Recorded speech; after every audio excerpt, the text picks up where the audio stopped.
Hello नमस्ते. कसे आहात सगळे? छान ना? मी पण मस्त आहे. काल सुवर्णा कुलकर्णी मॅडमही विचारलेले कॉमेंटचं किंवा केलेले कॉमेंटबद्दल जरासं बोलूया. मॅडम नमस्ते. खूप छान विचार आहेत तुमचे. स्ट्रॉंग बनून आई वडिलांना सांभाळले त्यांच्याबद्दल सांगतात त्या. भाऊ वेटसर, माझा डिवोर्स झाला होता. मी स्वतः नोकरी करत होते. आई पॅरालाइज्ड झाली. मुलीचे शिक्षण पूर्ण केले आणि तिचे लग्न पण झाले. माझे सध्याचे वय 55 आहे. अलीकडे जॉब सोडला, सर्व झेपेना म्हणून. वडिलांची पेन्शन घर चालवण्यासाठी आहे. आम्ही आमचे चांगले राहण्याचे प्रयत्न करतो. पुढचं बघा. माझी समस्या अशी आहे, बहीण मोठी आहे माझ्यापेक्षा 8 वर्षांनी. स्वतः शिक्षिका होती, रिटायर्ड झाली आहे.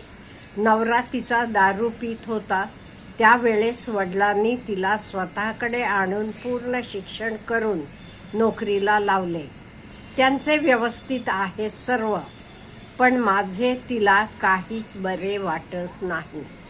आई वडिलांना पण तिने कधी पाहिले नाही.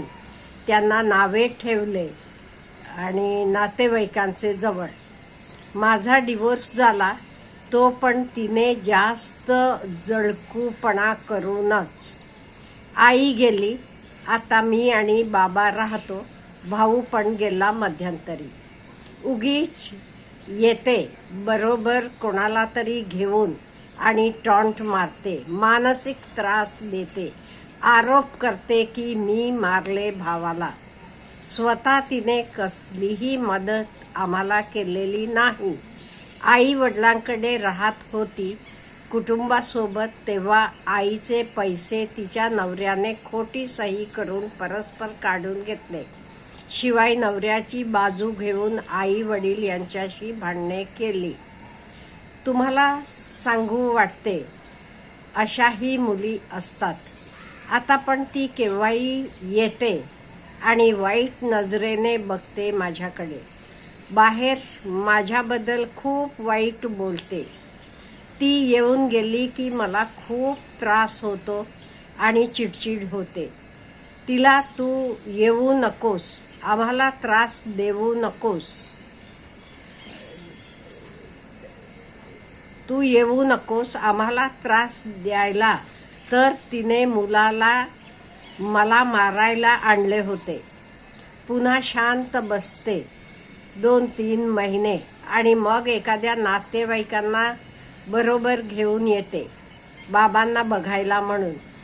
पण हिला न प्रेम आमच्याबद्दल चिडवायला आल्यासारखे येते. त्यामुळे खूप मनस्ताप होतो. नातेवाईक यांचे समोर आपण काही म्हणणार नाही म्हणून असे करते. वडिलांचे वय 94 आहे, झोपून असतात, ते काही म्हणू शकत नाहीत.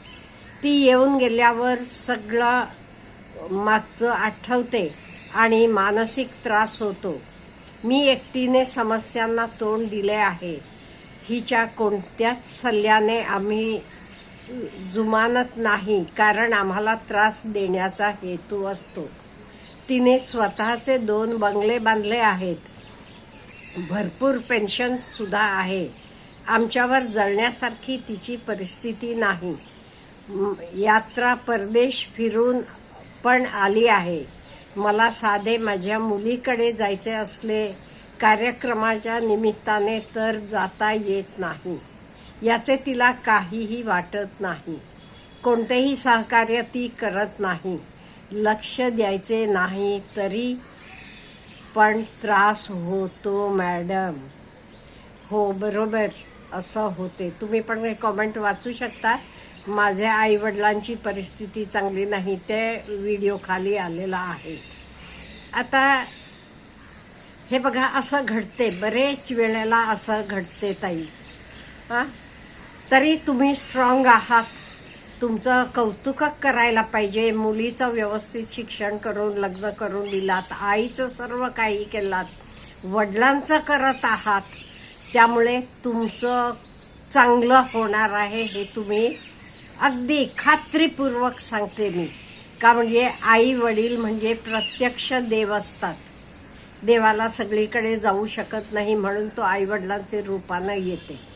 आता बहिणीबद्दल म्हणायचं तर हे बघा, ती काय करते तर काही आपल्या कंट्रोलमध्ये नाही. ती आल्या वेळा काय करा, तुम्ही जास्त बोलू नका, लांब राहावा.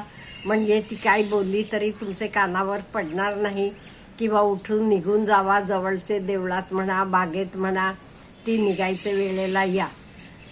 त्यामुळे तुम्ही बिलकुल, आणि ती काहीही बोलली तरी तर माझ्यासाठी नाही, ती बोललेली तिला असं सोडून द्या. का तुम्ही तुमचं कर्तव्य सगळं केलेलं आहे.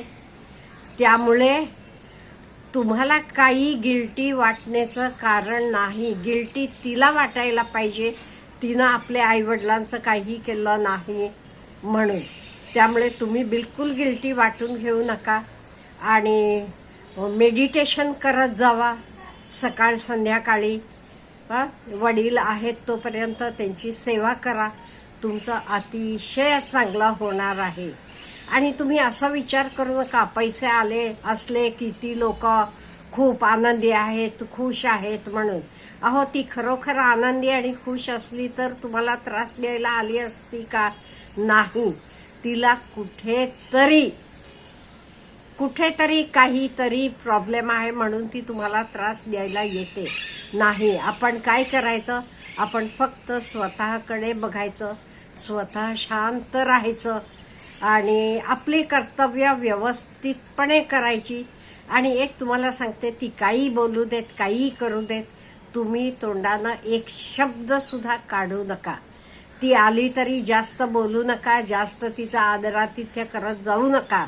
म्हणजे आपोआप तिला कळते आपण अनवॉन्टेड गेस्ट आहोत तिथे म्हणून. मग तिचं येणं हळूहळू कमी होईल. आणि स्वतःकडे काळजी घेणं महत्त्वाचं आहे. स्वतःकडे काळजी घ्या. तुम्हाला मुलगी आहे तुमची, कधी अधूनमधून जायला लागला की वडिलांकडे कोणाला तरी थांबायला लावून जाऊन या, भेटून या, किंवा मुलीला तुमच्याकडे बोलवा. म्हणजे तुम्हाला जरा चेंज वाटेल. का म्हणजे आता मी काही तुम्हाला सोडून कुठे गावाला फिरायला जावा चेंज म्हणून म्हणू शकत नाही. का म्हणजे वडिलांची तब्येत चांगली नाही आहे. त्यामुळे मुलीला 4 दिवस बोलवा पाहिजे. ते एकत्र राहावा, एन्जॉय करा मस्त. बाकी कोण काही म्हणते हे बघा, लोकाची तोंड आपण बंद करू शकत नाही. लोक केव्हाही बोलणार. तुम्ही चांगलं असलं तर बोलणार, तुम्ही असं केलं तर बोलणार, तसं केलं तरी बोलणार. त्यामुळे लोकांकडे बिलकुल लक्ष द्यायचं नाही. कर्मण्येवाधिकारस्ते म्हणून आपलं काम, आपली कर्तव्य करत जायचं. आणि आपली हॉबी काहीतरी डेव्हलप करा. तर व्हेरी व्हेरी इम्पॉर्टंट. म्हणजे डोक्याला काहीही त्रास होत नाही कोणाचाही. आपलं मन आपण कशात तरी गुंतवून ठेवतो. जे तुम्हाला आवडते ते मन गुंतवा.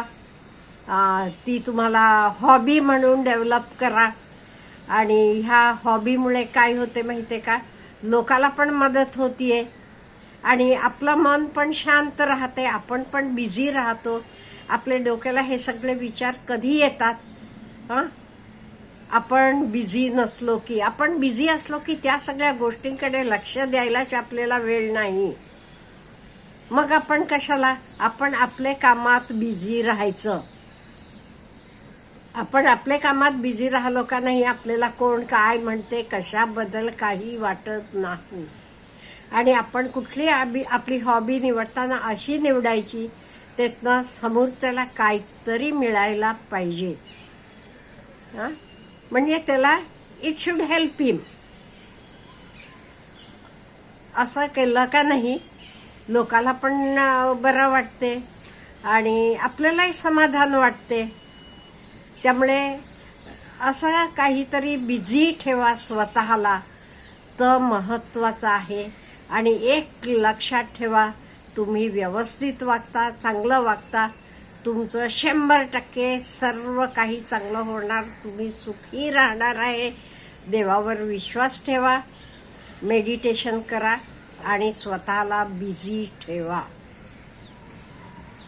आपल्याला काय वाटते किंवा बाकीचे पण तुमची मतं मांडू शकता, म्हणजे आपले ताईंना कळेल. Have a good day.